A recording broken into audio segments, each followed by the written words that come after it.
नमस्कार। आज हम बात करेंगे एक ऐसी स्टोरी के बारे में जिसे जानकर आप लोगों को एक बहुत ही गहरी चीज़ समझ में आने वाली है। जी हाँ दोस्तों, आज हम एक स्टोरी सुनेंगे।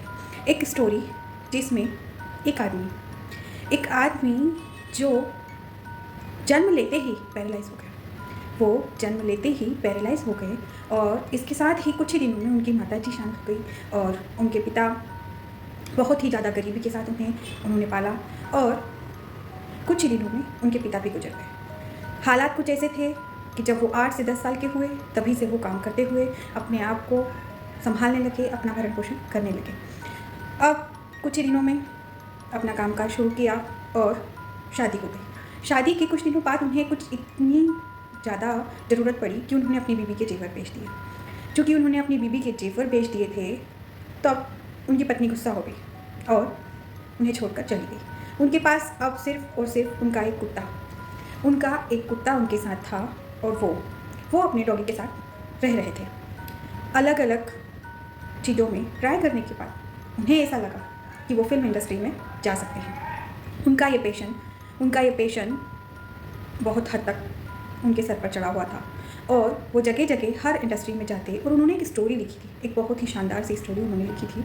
उस स्टोरी को लेकर वो हर प्रोड्यूसर के पास जाते और बताते कि आप मेरी ये स्टोरी सुनिए और मुझे बताइए कि क्या ये स्टोरी, इस पर आप कोई सी फिल्म बनाना चाहेंगे। इस तरीके से वो कई जगह पर गए और ठोकरें खाते हुए वापस आ जाया करते थे। एक दिन एक प्रोड्यूसर ने उनकी स्टोरी पढ़ी और उन्होंने हाँ भी कह दिया। वो प्रोड्यूसर उन्हें $1 लाख देकर वो स्टोरी खरीदना चाहते थे, मगर इनकी एक शर्त थी कि इस स्टोरी में हीरो मैं ही बनूंगा। अगर आप मुझे $1 लाख दे रहे हैं तो भी इस स्टोरी का हीरो मैं रहूँगा। तब जो प्रोड्यूसर थे वो हंसने लगे कि आपने अपने आप की शक्ल कांच में देखी है, आप पैरालाइज हो, आपके होंठ एक तरफ से लटके हुए हैं और आप बोल रहे हो कि मैं हीरो बनूंगा, तो आप कैसे बनोगे हीरो? अब ये नहीं हो सकता, आप जा सकते हैं। वो वहाँ से चले गए। 3 से 4 दिन बाद उन्होंने सोचा कि एक बार फिर मैं बात करता हूँ। वो वापस गए और उस प्रोड्यूसर से बात की। प्रोड्यूसर ने कहा कि देखो, हीरो तो मैं तुम्हें नहीं रख सकता, तुम एक काम करो, मुझसे $4 लाख ले लो और ये कहानी मुझे दे दो। चूँकि इन्हें पेशेंट था कि करना तो मुझे ही, और क्या करना है, मुझे ही हीरो बनकर इस फिल्म को फिल्मांकित करना है। उन्होंने मना कर दिया कि नहीं, ऐसा नहीं हो पाएगा और वहाँ से चले गए। कुछ दिनों के बाद फिर वो वापस गए प्रोड्यूसर के पास कि क्या आपने इस बारे में विचार किया। उन्होंने कहा देखो, मुझे तुम्हारी स्टोरी बहुत अच्छी लगी, मैं स्टोरी तो लेना चाहता हूँ मगर हीरो तो मैं नहीं रखना चाहता। फिर वो माने नहीं और उन्होंने कहा कि आप कुछ भी कर लो, हीरो तो मैं ही बनूंगा। तब प्रोड्यूसर ने कहा ठीक है, डील फिक्स हो गई और प्रोड्यूसर ने कहा सिर्फ और सिर्फ मैं तुम्हें $35,000 दूंगा। आप सोचिए, उन्होंने $1 लाख का जो ऑफ़र आया था उसे ठुकरा दिया, उनके पास $4 लाख का ऑफ़र आया उसे ठुकरा दिया और उसके बाद जब उन्हें $35,000 देकर प्रोड्यूसर ने कहा कि मैं इस फिल्म को फिल्मांकित करने को तैयार हूँ और तुम्हें हीरो भी लेने को तैयार हूँ, तब उन्होंने हाँ कह दिया।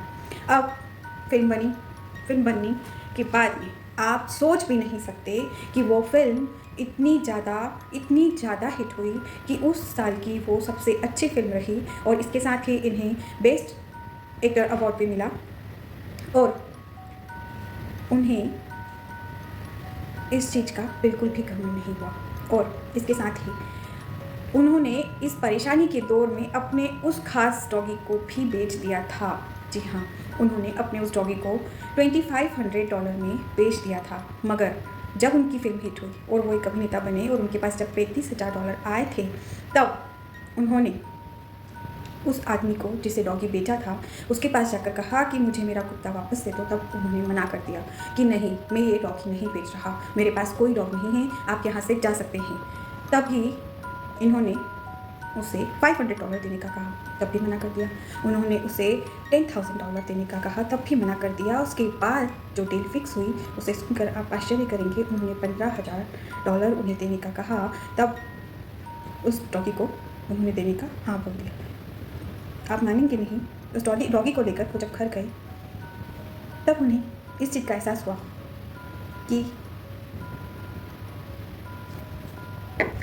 कि हमारी परेशानी के समय पे हमारे लिए जो भी काम आता है हमें उसे कभी नहीं छोड़ना चाहिए। और आज के जो यूथ हैं उनकी बात की जाए तो उन्हें जब भी कुछ करने को कहो तो वो कहते हैं, अरे तुम्हें नहीं पता, मैं बहुत ज़्यादा परेशान हूँ, मैं बहुत ज़्यादा परेशान हूँ, मैं कुछ नहीं कर सकता, मुझे यही काम करना होगा, मैं इससे ज़्यादा नहीं कर सकता। उस टाइम पे मैं उनसे पूछना चाहूँगी कि तुम्हारी परेशानी क्या बहुत ज़्यादा बड़ी है? तब कई लोग बोलते भी हैं कि हाँ, हम बहुत ज़्यादा परेशान हैं, हम कुछ नहीं कर सकते, जो ये हाथ में काम है बस इसे ही करना होगा। आपको मैं ये बता देना चाहती हूँ कि क्या आपकी परेशानी उस देवता जिसे हम सब पूछते हैं भगवान श्री राम, उनसे भी ज़्यादा बड़ी है? आप खुद सोचिए उनके ऊपर कितनी ज़्यादा विकट स्थितियाँ आई होंगी जब जो इंसान कल जिन्हें राज्य मिलने वाला था, उन्हें यहाँ का राजा बना दिया जाता, पूरी दुनिया पे वो राज करने वाले थे, उसके एक दिन पहले उनके पिताजी ने उन्हें बुलाकर कहा कि बेटा जाओ 14 साल वनवास में घूम कर आओ। आप सोचिए कि उस टाइम पे उन पर क्या बीतनी चाहिए थी, मगर फिर भी वो खुश हुए और उन्होंने सोचा ठीक है, मैं जंगल में जाकर रहूँगा, ऋषि मुनियों की शरण में रहूँगा और मैं नई नई स्किल सीखूँगा, नई नई चीज़ें सीखूँगा और फिर 14 साल बाद में मुझे तो आना ही है। जी पिताजी, जैसा आप कहें, उन्होंने अपने चेहरे पर शिकन तक नहीं आने दी। दोस्तों, इस कहानी से हमें ये शिक्षा मिली कि अगर इंसान ने सोच रखा है कि मुझे कुछ बड़ा करना है और मुझे अपनी परेशानियों का अपने कंधों को मजबूत बनाकर हल करना है, तो उसे कोई नहीं रोक सकता। जी हाँ दोस्तों, आपको आपकी जो भी परेशानियां हैं, जो भी स्थिति है आपकी, उसे आपको खुद निपटना होगा। क्योंकि कई बार आपने इंसान हो, कोई भी जीव हो, जब आप परेशान थे, अगर तब वो आपके साथ थे तो आप उसका साथ मत छोड़ना, क्योंकि वो ही आपका सच्चा साथी है। जैसा कि आपने इस कहानी में देखा कि वो जो एक डॉग था, जब उसकी बीवी भी उसका साथ छोड़ के चली गई, तब भी उसने उसका साथ दिया और उसी डॉग को उसकी परेशानी के चलते उसे बेचना भी पड़ा, तब भी उसने सबसे पहले अपने उस डॉग को ख़रीदा, क्योंकि वो उसके सुख दुख का साथी था। और सबसे सही चीज़ यही होती है कि जिसने हमारे दुख के समय में हमारा साथ दे दिया, तो वो इंसान ही एक सच्चा साथी है, भले ही वो कोई और प्राणी हो। Thank you so much.